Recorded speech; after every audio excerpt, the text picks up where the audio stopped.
Good morning, state of Alaska. Welcome to the Den, AK.org. We are glad you could join us today. It's been a while, folks. It's been quite a while, and I really missed you. And I'm so excited to tell you that on our first day back, it's my last day here, which means I'm totally and what that means is, hey, folks back home, you might want to mute that because it is coming right on through. And what that means is that next week, amazingly, the crew's going to be back. They're going to be working in here. They're going to be running things. You're going to have a crew member in front of that camera, which is going to be a lot better looking than me. They're also going to have a mask on, and I would have a mask on, which would make it even better, but I don't have it on because no one in here. I'm all alone forever until next week, and I'm pretty excited about that. And because it is next week that we are going to that, I'm going to take advantage of this time to, one, introduce the crew for the last time in Little Boxes, well, at least half the crew for the last time in Little Boxes, and then pose a couple of questions because, well, while I have the power, I'm going to utilize it, and then here it is. We just transferred power. It was right there. Hello, everybody. Good to see you. Welcome back to the State Den, the Den AK. It is good to see you, crew. All right, so here's the deal because I'm selfish and I want to do this. First off, a pseudo pop culture analysis. In your opinion, I get two pseudos today. This is the first pseudo. Pseudo pop culture analysis.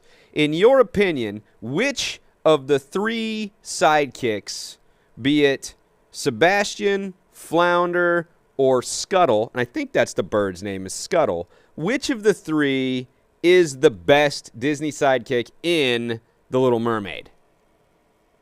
Off the fly. You don't get to think. Tell me now. It's Sebastian. Sebastian. Sebastian? Yeah, I like Sebastian's. Wow, accent. that was pretty hot. And what's your reasoning for liking Sebastian? Because this good. This plays right into my little trap. Under the Sea.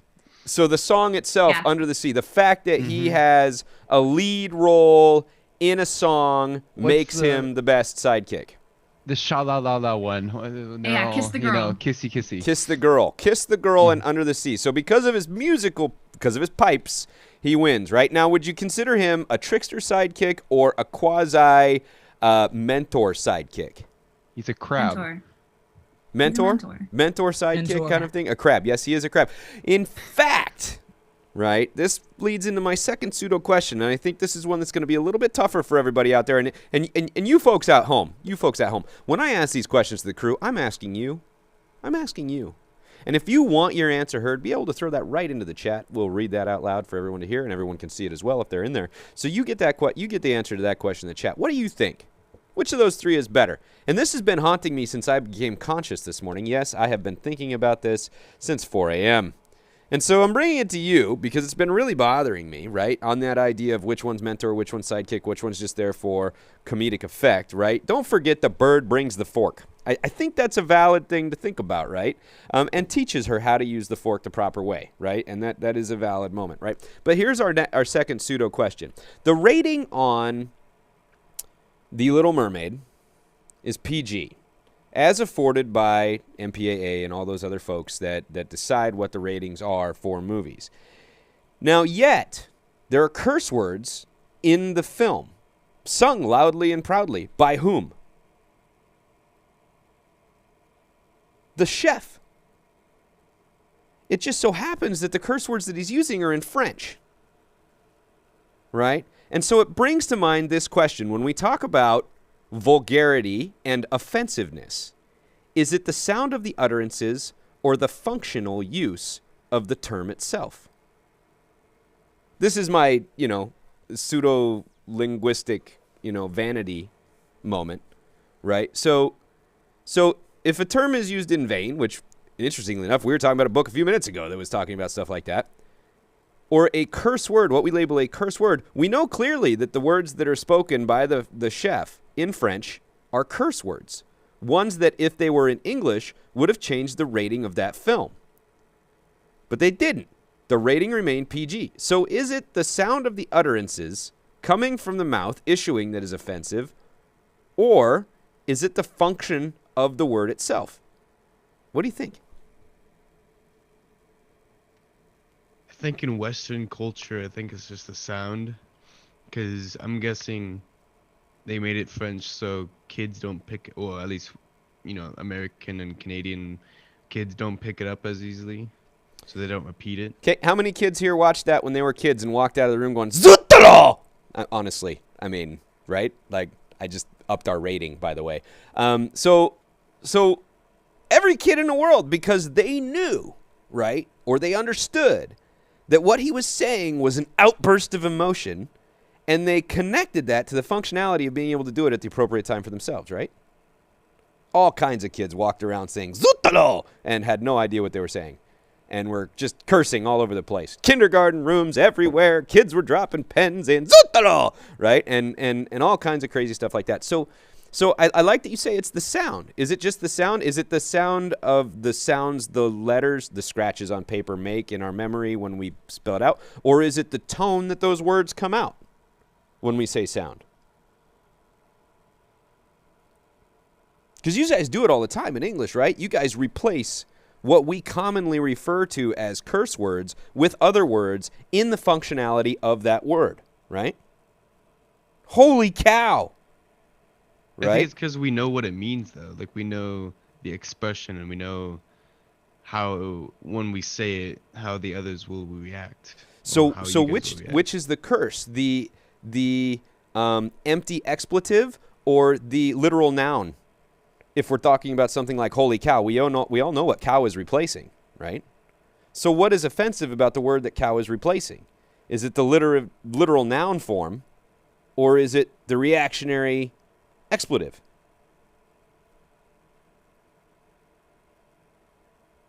See? I don't know. See? You do not. You do not. I think it's the connections drawn by whoever's hearing it. Okay. And if it's in another language, you can't draw a connection. Okay. So those kids screaming curse words in French at the appropriate time to scream a curse word, they weren't making the connection? Well, like Grace likes to say chicken nuggets whenever something happens. Right, she goes, "Oh, chicken nuggets." which you're using it in the form of an expletive, right? So therefore, didn't you turn those words themselves into an offensive term through their function? No, it's just something I laugh at her for. I don't know. Ladies and gentlemen, if she called me a chicken nugget, I wouldn't be mad. Okay. I mean, have you seen what chicken nuggets are made out of? I'd be upset. All right, so ladies and gentlemen out there, the moral of this story is you don't want to live in this head, because this has been bothering me since 4 a.m. and longer if we're really going to be honest about it. So welcome back to the Den. Thanks, everybody, for joining us. Dr. Johnson, I'm sorry I had to live through that, but, hey, this is where we exist in this realm. And it's welcome back to the show. Happy January. How are you, Dr. Johnson? Good. Happy New Year. Despite the conversation we just had, I hope it's a Happy New Year. So it's really good to see everybody. Glad you're back. I will point out that Sebastian was not a crab. He was a lobster. That's an important thing to know. And secondly, maybe curse words are more about the person speaking it than it is about the person hearing it or the word itself. So I'll just leave that there. Okay. See, we're getting there. You want to leave that there? Come on. You just dropped that right on the table and you just want to leave it there. It must be nice to be in a position where you can say, okay, we're going to stop talking about it, but I'm going to leave this in the open to mess with everyone's heads for a while. Okay, all right, we're going to do that. Okay, so welcome back. Thanks for the welcome back. Happy New Year. You got a lot going on in Juneau right now. There's a lot of things taking place, and that leads to one of two of the big kind of queries that we have. But before we get into those queries, did you have an update on kind of like where you see the realm of education at the state level over the last, break? Yeah, so I'll go down a few things and then we can go with questions. But one is, as you all know and are experiencing, it seems as if a lot of folks are heading back to school. Various districts, especially the big districts, are transitioning. Those transitions are different in each place, so not everybody has the same plan. Anchorage has a particular plan for phasing back in. Juneau has a plan, and so but all of them involve kids being back in classrooms. And I think that's a good thing that those plans are different. Those plans have been worked out at the local level with communities and parents and kids. And so hopefully all that goes smoothly and safely. I wanted to make sure to shout out a kudos to your district, Anchorage School District. In the last several days, hundreds of our fellow Alaskans have been vaccinated because of your school nurses and tech folks at Anchorage School District office. And I just think that's a great example of how our local community schools can be a part of, the whole community and helping everybody and getting those folks vaccinated. And a lot of those folks are grandmas and grandpas, which are really important for getting everybody back in school. So just appreciate the Anchorage School District and all the folks that work there for being so community minded. And then another good piece of news, while you were all on break, you probably know this, but the federal government passed another relief package for COVID. And a big part of that package was for public schools and private schools. And so school districts in Alaska are going to get probably 3 to 4 times the amount of money they got in the first round of CARES Act money. And there's some money in there for broadband and other things. And so I think that's going to help as school districts figure out, okay, how do we get back in school, but also maybe how do we provide some opportunities, make up opportunities that we missed through summer school and those sorts of things. And in addition to that, the work that Mr. Butterfield's been doing with Canvas and making that something that's really meaningful for students and teachers through that additional money we'll be getting. We're going to keep that going for another year or two and keep that work moving along. And so appreciate all that he's done to make that something that works for kids all over the state. So thanks. Time out. Did that just break here? I think I've said it before. But okay, but it has It a break. We can call it. We're going to say it broke here. Ladies and gentlemen, you heard it here first. All like 5 of you that are watching right now, you heard it here first. This is where you heard it. We have Canvas for another year. I'm excited. This is exciting. Boom, that's mind-blowing. So thank you for that. And I want to reverse a little bit because I love everything you just said, but I want to also come back a little bit because I think that a lot of people get lost on some of the amazingness that what a school is and some of the things where some of us that work in these spaces and have worked in these spaces for a while understand that schools in a lot of ways are a center of a community, and we always like to utilize that term, right, as a part of the community, a center of the community, a hub in the community, and most people think we're talking about like socially, right, like this is where people come to go to games and see art and talk about things and all those things. But schools and school districts too are these massive in comparison, even within their cities, doesn't matter the size, because with where they're at, they're this huge functional logistics machine, right? And when we're talking about something like ASD, which is a big one because of the size of the city that we serve, right? We're talking about 3,500 teachers, 50,000 students, hundreds of buildings, double hundreds of buses, and all of the logistics that go around that. I mean, come on. How many of you, let me ask you, how many of you have actually witnessed just within your own home how difficult it is to make sure you have fresh milk sometimes, right? For like 3 or 4 people. Imagine thousands of them, right? And that's just the milk, right? And so the logistics power of running a system like that means that you have a lot of things in place that make large-scale actions more accomplishable. And so I think it's really cool, and I'm glad you pointed it out, Dr. Johnson, because I had a conversation with a school board member the other day that I thought was really striking, in that they reminded us that schools are so much more than a place we send our kids to learn how to read Moby Dick, which, I'm going to say this, as an English teacher as well, we should not be teaching Moby Dick to sophomores in high school. I'm just saying that out loud. I'm just saying it out loud. Maybe a piece of it. Not the whole thing. We want them to like reading. And I love that book, but we want them to like reading by the time they're done with their sophomore year of high school. Okay? All right. So to that point, though, you're right. Like, in this last week, ASD put together, they took that logistics muscle and they were able to vaccinate hundreds of people on a beautifully, distanced, cycled process that worked better than a lot of like large city systems have worked nationwide. And I think that's a plus. And I think that when we look at schools and everyone out there watching from around the state as well, look at your school. Think of the things they actually provide for the community a lot of times that we just don't always think about. A big piece of that is that logistics muscle. And we should, and I think it's exciting that the school district is involved. I'm excited that schools and cities are working together to make things like that happen. That reminds me a lot of, you know, how I feel and how I hope all of you at some point in time in your lives see something like a school. That is an asset to the community in so many more ways than Yeah. And if I can just add, so, but don't think of a school as something that is there for you.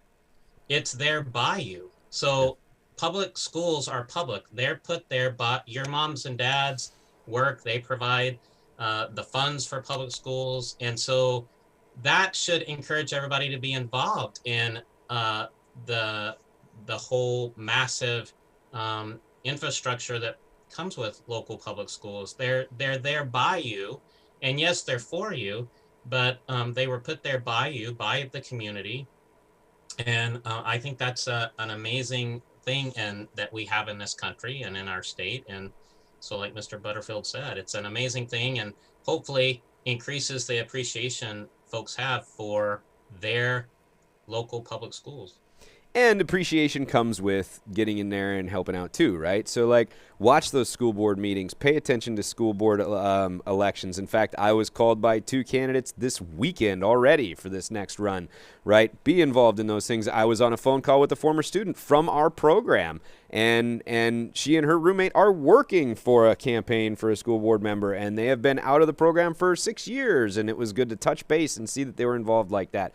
All of these things are super important. You guys are the lifeblood of any community you belong to. When I say you guys, I'm talking people, right?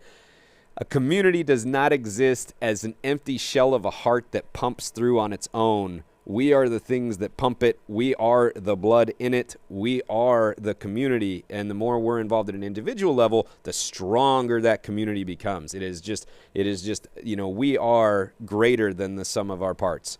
And that's just the beauty of what it is. All right, kicking it off. I'm going to get off that one and yeah. Okay, be involved. You guys have heard it 300 million times from me.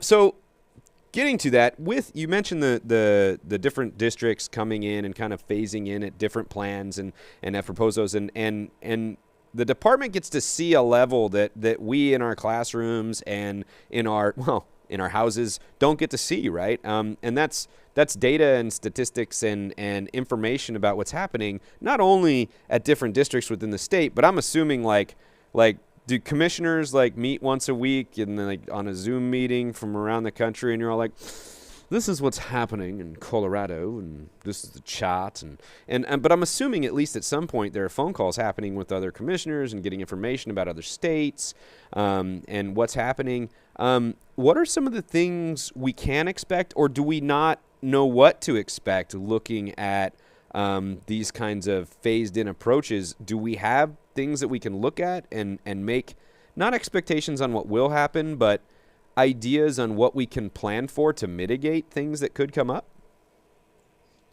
Well, so I'll answer that second first. Let's just talk about perspective a little bit, and perspective from the commissioner's office. So it's kind of like looking out of an airplane at a city. When you're down in the city, you see a lot more detail than you do from up in the airplane. And so I don't really get daily data from school districts. So often, I learn things way after the fact in terms of even the mitigation plans and that sort of thing from individual school districts. We don't have a statewide data information system that everybody is using the same, like Power School or whatever. I know Anchorage has their own. So I often, am one of the last ones to know rather than one of the first ones. Having said that, yes, we have conversations. And in terms of what to expect, I think it's different in every community. We're not an outlier as a state in terms of what's happened around the country with schools. In other states, we have some schools that have been able to have in-person classes since the very beginning. and there are districts who haven't been able to do that. And I think if after all this is over, we look for patterns, one pattern will be, the urban areas are a little more challenging in some ways than the rural areas for getting kids back in school. What I'm hoping, and because this is, the first pandemic all of us have ever lived through and the first time any of this has happened in public school, I'm just not going to make predictions. What I hope is that as more and more people get vaccinated, that it gets easier and easier to adjust back to in-school routines. And then finally, I'll say one contrast. Was talking to somebody from another state, and their state took a little bit different approach than we did. At the very beginning, their central commissioner's office pretty much dictated to all the districts, this is how and what you'll do, you'll be open or not open. And it kind of was run from this central office. And now that the vaccine's out, that they're trying to turn that back over to districts. And that's a really hard transition halfway through the pandemic. And so some people will disagree with this possibly, but it made me appreciate that from the beginning, we put out that framework. We tried to support local communities through the process of figuring out what's best in those local communities. And I think though that was hard then, it's better now because we don't have to make some kind of transition in the middle.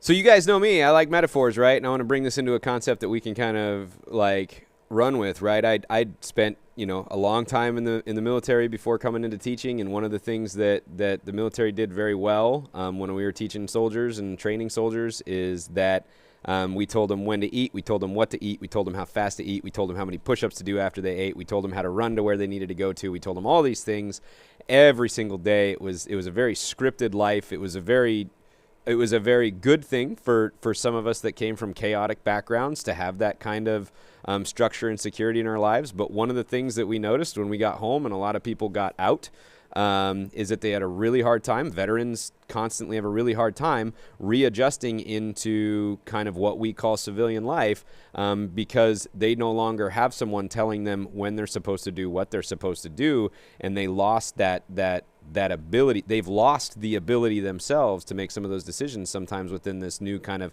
chaotic space. And so that's the closest thing I can connect to that. You guys might have things in your world where you can connect where every decision is made for you and then you walk away and it's no longer being made for you, and you don't necessarily have the confidence or the wherewithal or the desire to make some of those decisions yourselves.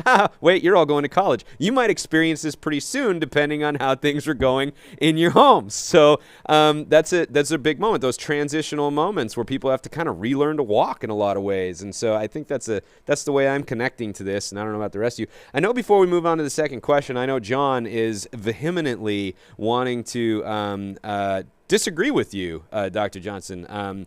And so I know that he's been just blasting show prep with, okay, that's wrong. I want to have a conversation about this. And here we go. So here we go, John. Go ahead. You have the floor. You're muted. You're not looking. I'm now not muted. This is a lobster. Notice the tail down there. Okay. Crabs, much more like out to the sides. Wait, I got pictures of Sebastian too. Here it comes. And I love that you're using your background as a way to do this. It's all I got. All right, look, no tail. No tail. So point over here. So he also seems like he has lobster claws, though. Crabs also have claws like that too. I mean, Okay. they're a little bit smaller, but Go back one more time. Yeah, you go comparison right here. I think he's a lobster. Okay. Or The a the wiki has him listed as a lobster or as a crab. The only evidence ever that he's a lobster is in the original novel. Sebastian himself introduces himself as a crab, and the chef says that he's a crab.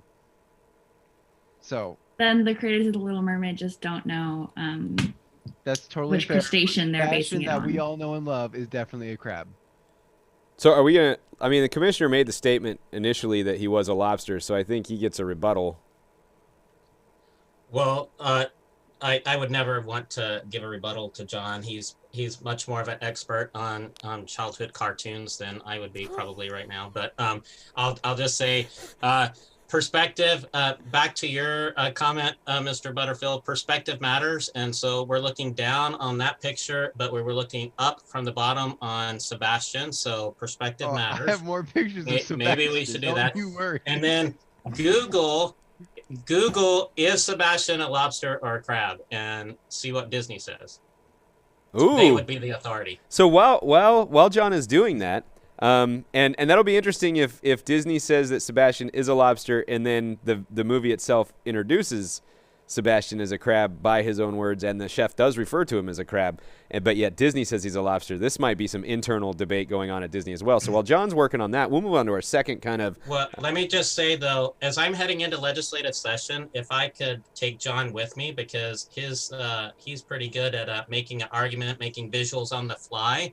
So when I'm sitting in front of legislators and they're asking me a question, if I could have John there putting up visuals, Well, might be more successful. I'm gonna be real clear. We are, and I'm not gonna pull up the chat side on the stream that's going on. So I'll give you a chance to say something there, Dr. Allman, in just a minute. Just to be real clear, if you say something like that, you know I'm the kind of guy that's gonna spin with that. So if you need John as a legislative helper for the legislative session, you need to let me know, and we will work something out. And I'm sure I can find a way to get some independent study credits going. And he would be at your leisure. So it's something to consider. You said it, not me. But that's a great look at you. You were like handoff transition king today, because like our next question actually is what are some of the priorities going into legislative session that John can help with? What are some of the legislative priorities for the department going into legislative session right now?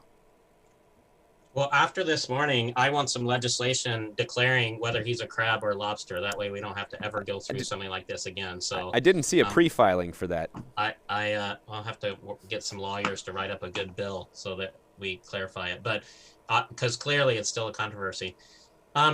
Look, in terms of legislative priorities, session hasn't started, but my job, I'm a bureaucrat. I'm not an elected official. And so my job during legislative session is to work with all the people, all of them, that voters have sent to Juneau, and working through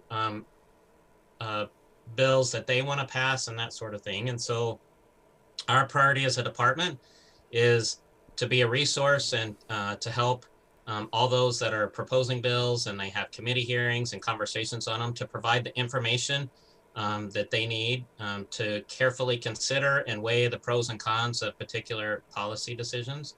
And so that'll be our priority. Obviously, the Alaska Education Challenge has 5 priorities listed that I focus on. The first one of those is that every child learns to read proficiently by the end of 3rd grade. And I still think that's important, and that should be a priority for our state.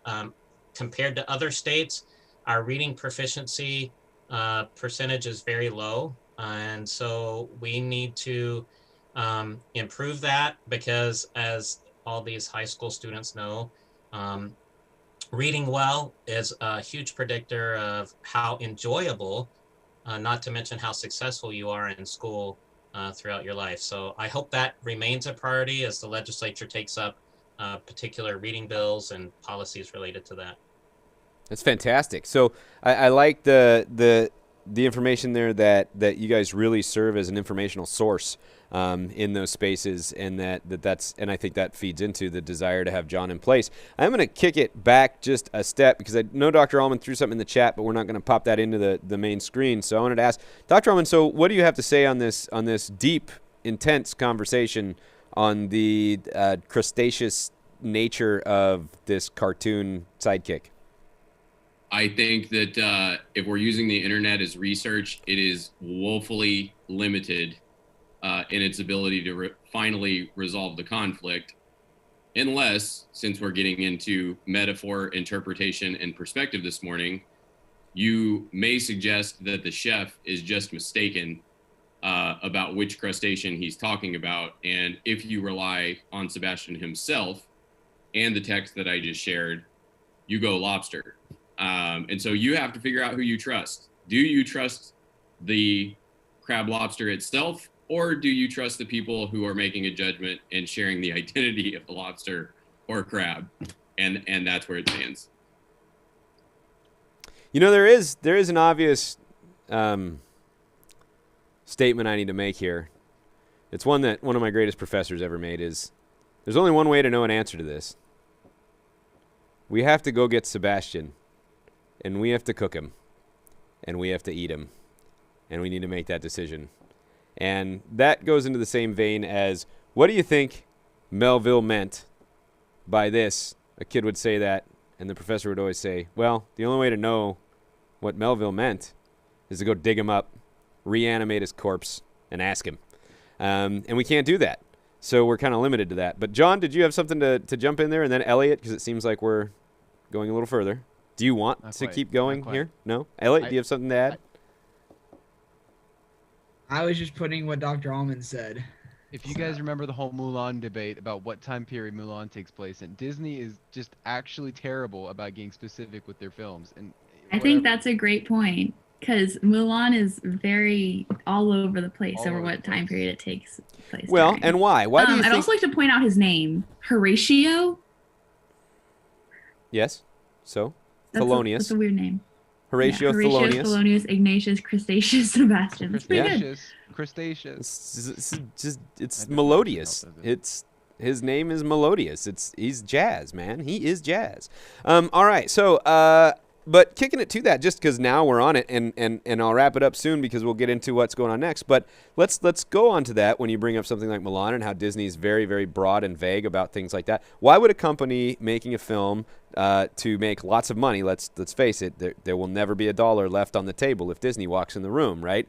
Why would a company make a film that wants to make lots of money? Why would they make those vague? Do you think it's just a lack of research and a lack of desire, or, and this is what I posit to you, and we can bring this back next week, you guys can host and start with this conversation, right? Or is it that when you're making films about myths and legends, one of the beauties of myths and legends is that they have no time. And so even if it's based on a real story, the thing that makes a myth, the thing that makes a legend, is that the story itself crosses all times. There are themes within that time that matter to you, that matter to teenagers 20 years ago, that would matter to teenagers 50 years ago, that would matter to teenagers 5,000 years ago, right? Like that statement that everyone likes to throw around that misquoted over and over again that I'll misquote because I misquote, and I don't really care because I'm not going to quote anyone. I'm going to misquote. This is a misquote, right? That idea of like, younger generations stink. They always stink. They don't respect us, the old people. And where have you heard that before? Every single generation that passed 30 years old and looked at everyone below them and say, we weren't like that, and forgot the fact that when they were your age, their brains worked not anything like their brains work when they're 40 looking at their 12-year-old self. And so they implant or they lay that layer of this is what I must have been like without realizing it because their ego is protecting them from realizing how insane they were as 12-year-olds. And then they judge all the 12-year-olds. Remember, we old folks, we fear you. But we also really, really hope that you fix all the things we've ruined. So, it's a weird relationship. It's a weird relationship. All right, so what is going on this weekend here at South, folks? So that folks out there know, watching the Great Ride World, I'm going to kick it over to Bria. Do you know what's happening? Yes. Go for it. So we're back with drive-ins this weekend. Yay, movies. Yay, movies. This Ben, go ahead and Friday- get the links in as we're going. You want me to put those in or someone No, else? Ben can. Ben's on it. He's like, I want to put the links in. So this Friday at 6 p.m. we're playing Trolls, and then at 9 p.m. we're playing Captain Marvel. Then Saturday at 6 p.m. we're doing Trolls World Tour, which I think is the second one to the first one, but I don't know because I haven't seen them. And then the 16th at 9 p.m. we're playing Black Panther. Fantastic. Great run of movies this weekend, folks. Where can people get tickets to those movies, Bria? Popupdrivein.ak.com. Did you hear that? That was slamming. Like, rock on, Bria. That was great. That was like the best that's ever been said. Thank you very much. Yeah, you can get to popupdrivein.ak.com, and that's where you can go watch the movies. And hey, crew, thank you so much. I'm so exultingly excited in the sense that you guys will be in here running this show next week at 7 a.m. So for the last time, I'm going to say goodbye to your little gray boxes. Well, half of you will be here, and half of you will still be little gray boxes. Dr. Johnson, thank you, as always, for coming in and talking with us and hanging out with this crazy group of people. We really appreciate the information you bring us. We appreciate the fun that you are willing to have as an adult in a room full of insane children. And we appreciate Dr. Allman, who is always ready to, drop the whole well, really, it's just your premise that's wrong anytime he wants.